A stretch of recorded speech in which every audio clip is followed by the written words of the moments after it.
quiero comenzar con una de las oraciones que están en la Biblia, el Padre Nuestro. Es la oración más conocida.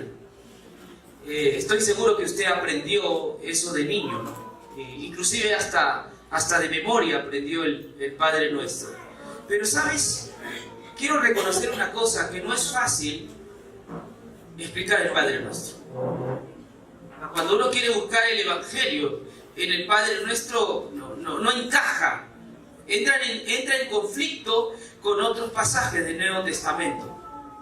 No es fácil explicar el Padre Nuestro. Por eso que les voy a pedir paciencia a la hora de elaborar el sermón, porque no es fácil. Sin embargo, hemos orado al Señor, con la ayuda de Dios vamos a tratar de entender qué es lo que quiso decir Jesús cuando comentó que así deberíamos orar.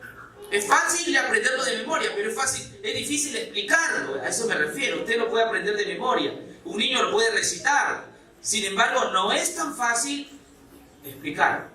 Tiene algunas cosas que entran en conflicto con otros textos. Ahora, el Padre Nuestro está en dos libros de la Biblia. Solo se encuentran dos libros de la Biblia.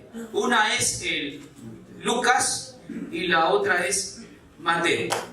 Y son diferentes versiones. Entonces usted encuentra allí el Padre Nuestro, tanto en Mateo como en Lucas. En Lucas,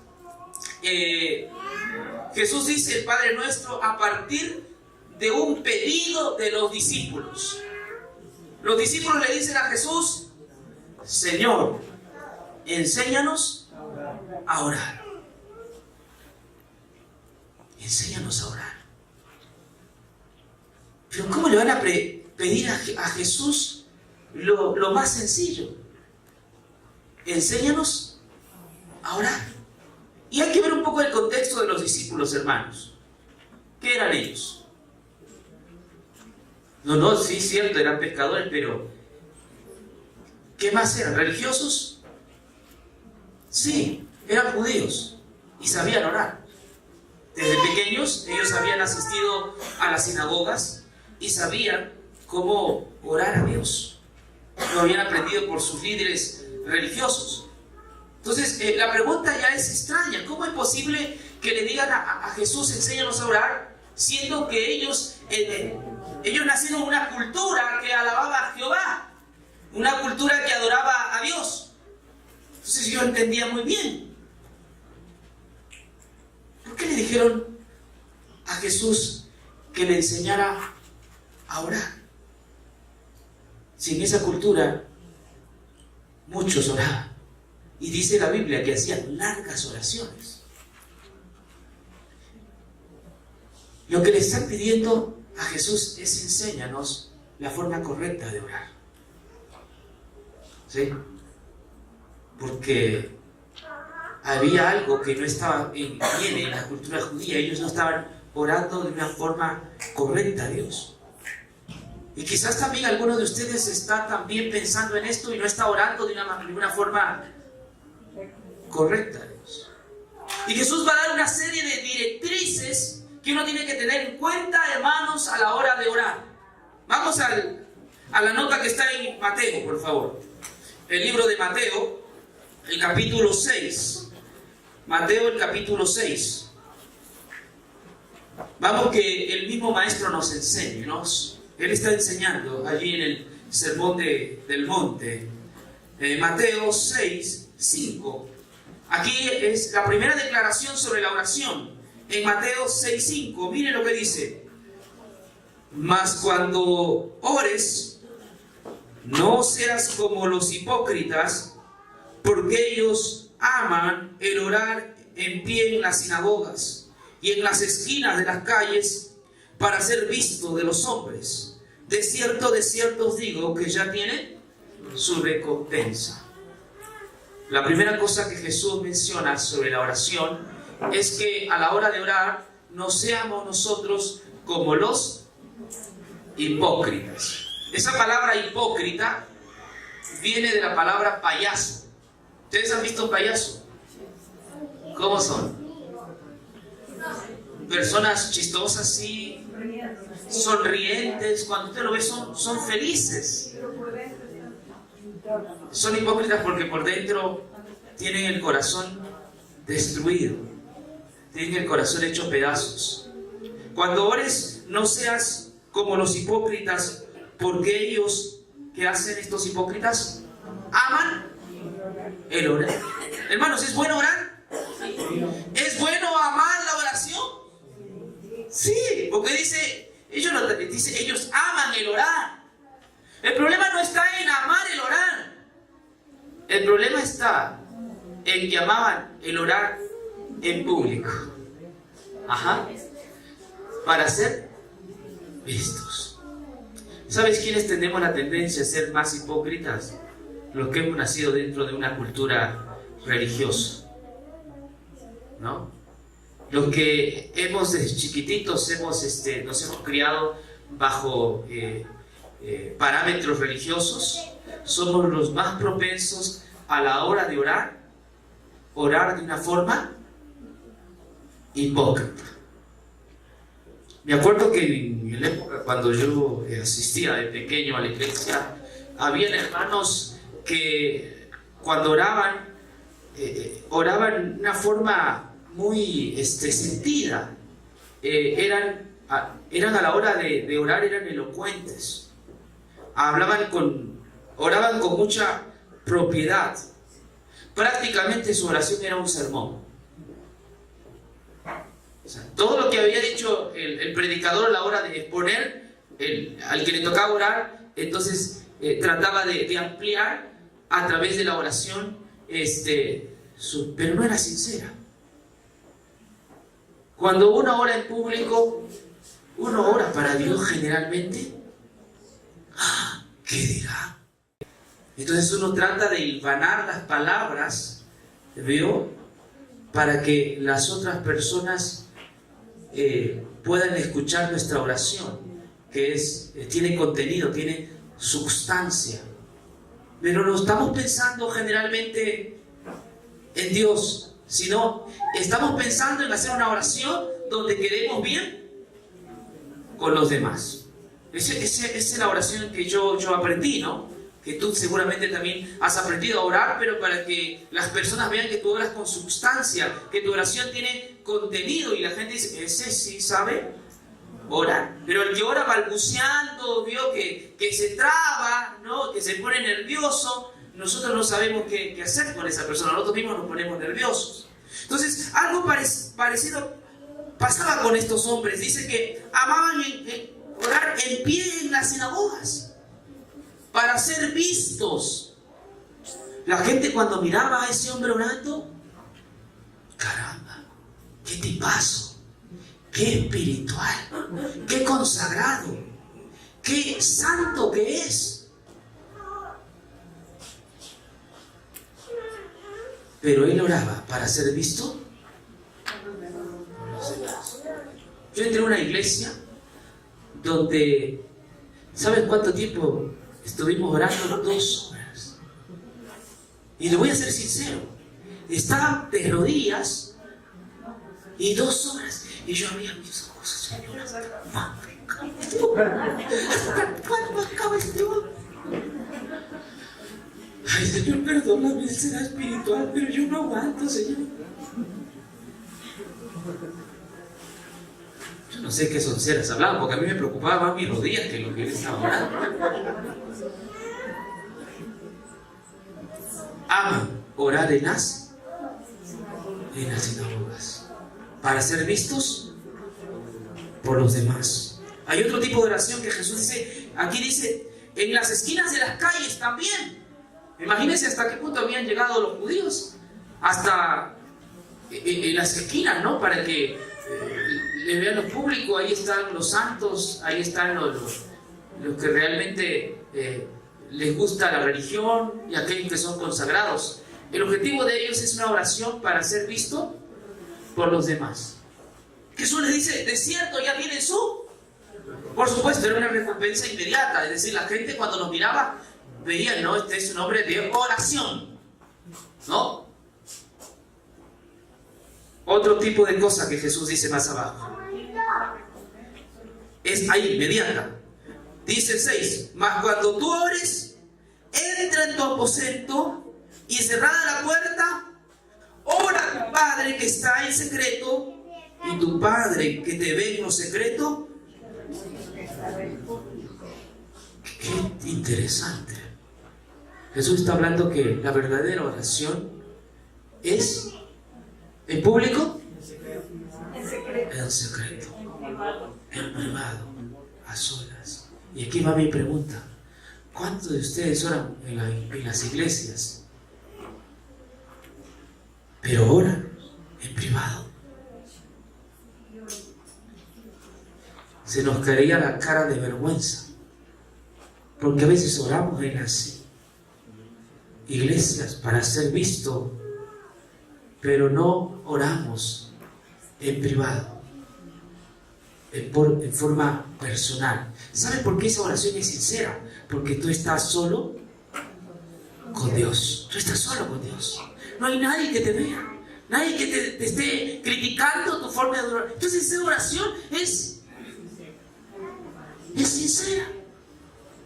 La otra oración es hipócrita. Y yo escuché una vez, yo ya les conté, había un hermano, era una noche de oración un miércoles, ¿no?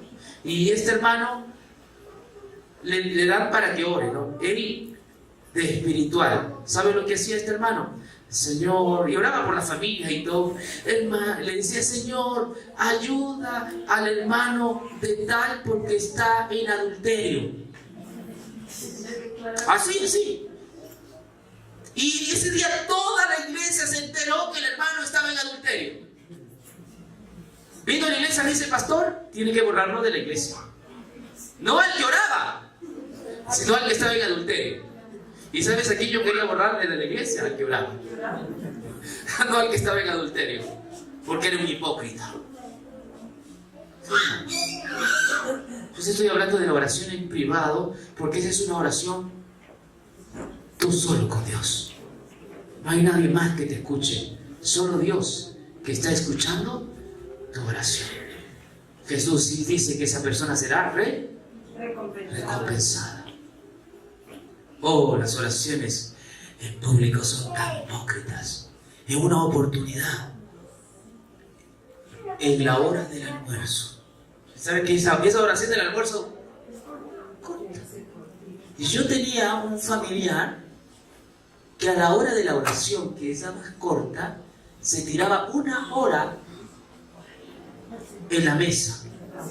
1 hora. Y mi viejito todavía estaba vivo. ¡Amén! ¡Amén! ¡Córtala! No la paraba. Entonces, él se sentaba y comía. Él trataba de hacerse notar que era espiritual, que ese era un hombre de oración. La verdadera oración se hace a solas. Y esta que hacía Jesús: se iba a un monte en la noche, veía su necesidad y se conectaba con Dios. Amén. Con esto no estoy en contra de las oraciones en la congregación. No vayan a pensar: no, hay que orar, pues yo acabo de orar también. Pero esas deben ser las oraciones más cortas. Y no debe ser un sermón, debe ser al punto, digamos, al grano. Son oraciones así y concisas. Yo no quiero aparentar, yo tengo que orar porque necesito el poder de Dios a la hora de predicar. Entonces soy consciente de eso y me pongo en el poder de Dios para que Él me utilice y yo predique su palabra con autoridad. Entonces debo orar, por supuesto, no estamos en contra. Estamos diciendo que usted debe darle relevancia a las oraciones a solas. Bajo esto, Jesús enseña el Padre Nuestro. Vamos ahora sí al Padre Nuestro. Miren lo que enseña Jesús. El verso 9. Vosotros pues oráis así: Padre nuestro, que estás en los cielos, santificado sea tu nombre. Venga tu reino. Hágase tu voluntad, como en el cielo, así también en la tierra. El pan nuestro de cada día, dánoslo hoy, y perdónanos nuestras deudas, como también nosotros perdonamos a nuestros deudores. Y no nos metas en tentación, mas líbranos del mal, porque tuyo es el reino, el poder y la gloria por los siglos de los siglos. Porque si perdonáis a los hombres sus ofensas, os perdonará también a vosotros vuestro Padre que está en los cielos. Mas si no perdonáis a los hombres sus ofensas, tampoco vuestro Padre os perdonará vuestras ofensas. Yo les decía que esta oración es complicada en el aspecto que está pidiendo cosas que no es natural que los seres humanos hagamos. Y además está condicionando el perdón de Dios al perdón ¿qué? Humano. Es decir, si tú no perdonas a tu prójimo, entonces Dios tampoco te va a perdonar. Otra parte que tiene la oración: venga a tu reino. Cuando uno lee el Nuevo Testamento, uno se da cuenta que en el Nuevo Testamento el reino ya estaba en medio de nosotros. Venga a tu reino. Cuando el Nuevo Testamento enseña que el reino de Dios ya está, ya ha llegado. Entonces, por eso les decía que este tipo de oración entra en conflicto con otros textos de las Escrituras. Ahora, esta oración es una oración nueva en la Biblia. No se repite en alguna otra parte. Jesús enseñó esta oración en forma particular. No hay otro que lo haya repetido en la Biblia. Pregunto, ¿fue única de Jesús? No, esta oración es judía. Los judíos ya solían orar a Jesús de esta forma.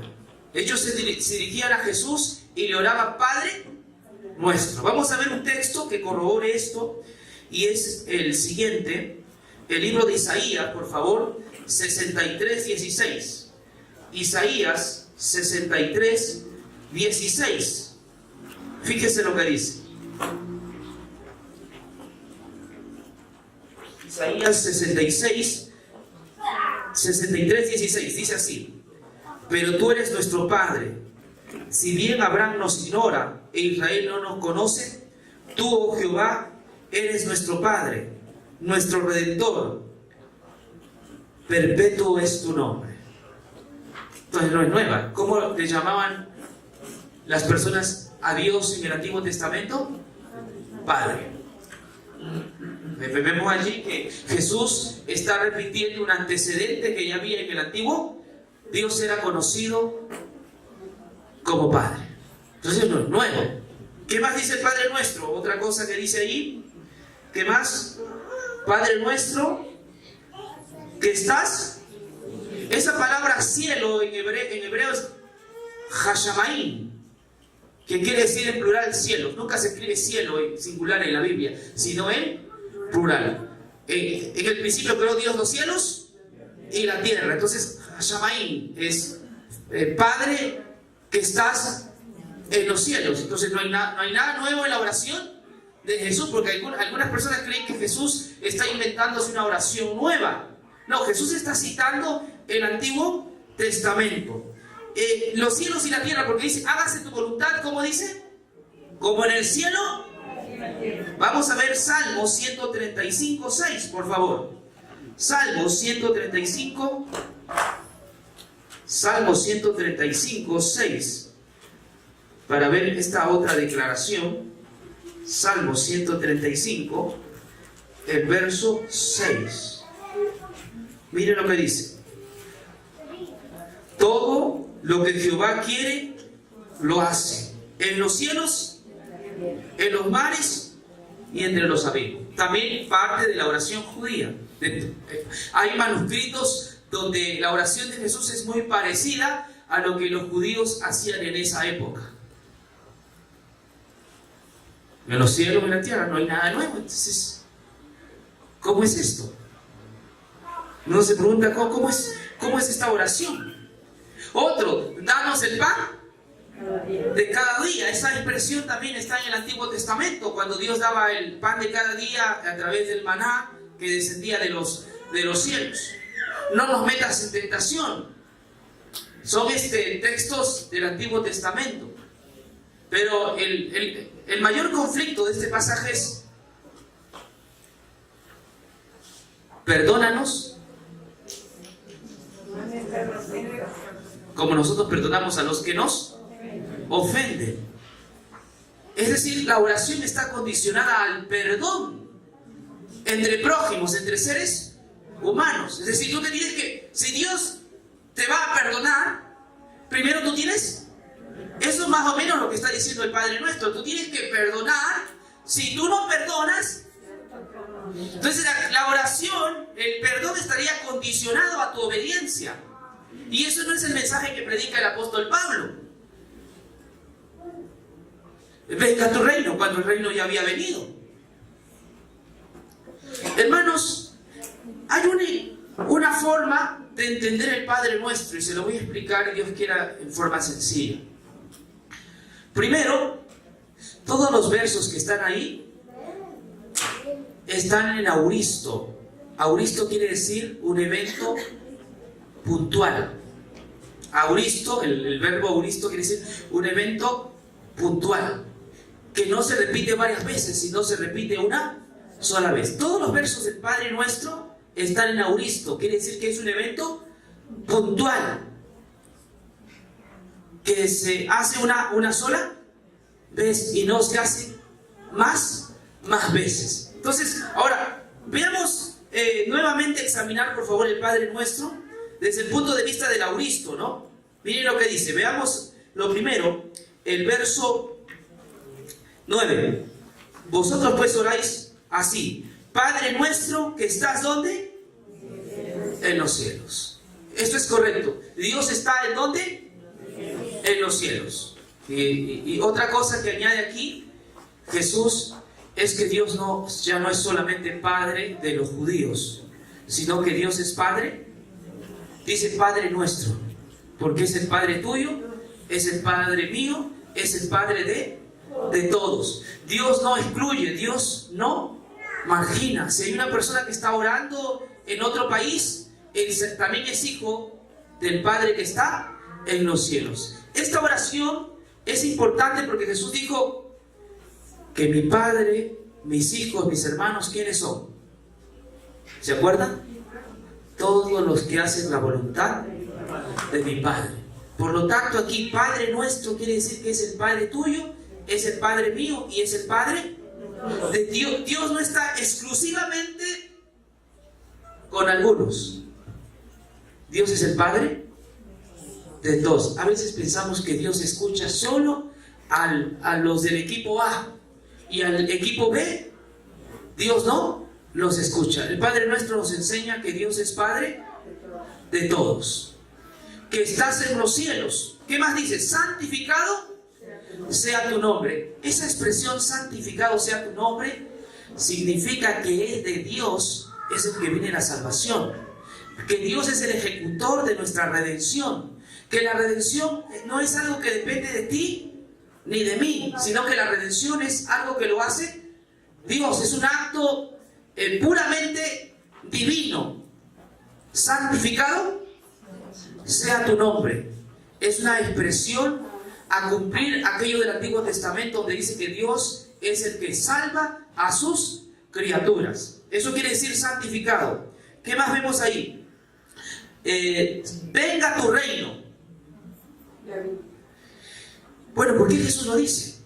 Si ya había venido. Porque recién se estaba iniciando. Los cristianos ya no podrían orar venga tu reino porque el reino ya vino.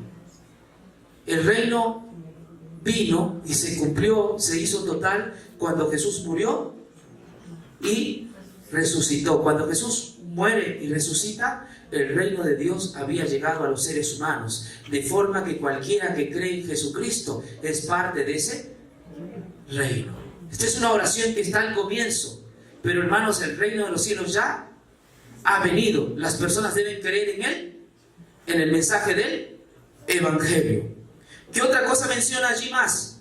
Hágase tu voluntad en el cielo, así también. ¿Por qué menciona que se haga la voluntad de Dios en el cielo y luego también veces pensamos que esta voluntad de Dios es cuando tú le dices, Señor, oras por el hermano tal, Señor, cúrale de cáncer al hermano tal. Pero que se haga tu voluntad. Tú estás sacando el Padre, pero eso no quiere decir Jesús. No es una oración que tiene que ver con pedirle a Dios que se haga su voluntad en cada momento de tu vida. Hágase tu voluntad quiere decir que se cumpla aquello que Él estableció en los cielos. ¿Qué había establecido en los cielos? Salvarnos. En el cielo había sido establecido salvarnos. Entonces, que se haga su voluntad quiere decir que aquello que se había dicho en el cielo se pueda cumplir. ¿Y quién estaba en la tierra? Jesús. Jesús hizo la voluntad de Dios en los cielos y Él en la tierra. Hágase tu voluntad en el cielo como Él. Es un acto definitivo. Jesús vino a esta tierra, murió en la cruz e hizo la voluntad. Hágase tu voluntad, esa voluntad de salvarnos, esa voluntad de entregarse por nosotros. Cuando fue a la cruz, Él dijo consumado es, y la voluntad de Dios había sido hecha en forma perfecta y en forma correcta. ¿Qué más dice? El pan nuestro de cada día, dánoslo hoy. A veces hemos pensado que esta oración es para pedir por el pan cotidiano, ¿no? El pan que diariamente uno consigue. Así se ha traducido. Pero en Mateo, usted puede leer el final de Mateo, y usted da cuenta que Jesús compartió el pan ¿con quiénes? Con sus discípulos. Se refiere a la cena. Ese es el pan diario que el Señor nos da por medio de su sacrificio, por medio de su sangre. Todos tenemos ese pan. O sea, esta oración es espiritual. Se está refiriendo a aquel pan que descendió del cielo, que fue a la cruz y que ahora es compartido diariamente con todas las personas. Esta oración es evangélica. ¿Por qué? Porque Mateo, esta oración está dentro de un libro llamado Mateo. Y en el libro de Mateo, en el último versículo, vamos a ver para ir terminando, Mateo 26, 26. Mateo 26, 26, hermanos. Mateo 26, 26. Miren lo que dice Mateo 26, 26. Lo siguiente. Mateo 26, 26 dice así. Y mientras comían, tomó Jesús el pan y bendijo y lo partió. Y dijo a sus discípulos: tomad, comed, esto es mi cuerpo. Aquí notamos que esta oración de Mateo al comienzo del Sermón del Monte, al final vemos que ese pan nos es dado por medio de Jesús. Danos el pan de cada día. Que no de nosotros no se retire el Evangelio, que el Evangelio es el pan de cada día, el pan espiritual que nosotros tenemos. Finalmente, la oración termina de esta manera. Perdónanos nuestras deudas como también nosotros perdonamos a nuestros deudores.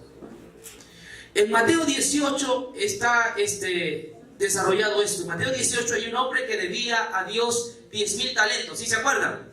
Y era una suma exorbitante. 10,000 talentos no se puede pagar. Ese hombre se había endeudado demasiado. No tenía cómo pagar. ¿Qué hizo el padre de familia? ¿Le perdonó? Una suma cuantiosa le fue perdonado. ¿Le cobró algo? No, fue gratuito. Entonces ahí el perdón entre humanos precede primero al perdón divino. O antecede. Primero es perdona el Padre, le perdona una suma cuantiosa. Jesús le pagó, le perdonó. Jesús mismo hizo. Fue a la cruz y nos perdonó una suma cuantiosa. Jesús perdonó cada uno de nuestros pecados en la cruz. No hay nada que falte para nuestro perdón. Todo se hizo pleno y completo. Entonces, el perdón de Dios ha sido completo. Él te perdonó plenamente y completamente al derramar su preciosa sangre sobre la cruz. Pero este hombre, ¿qué hizo? Había un fulano que le debía una cantidad irrisoria. 100 denarios, que no era nada. El otro era 10.000 talentos.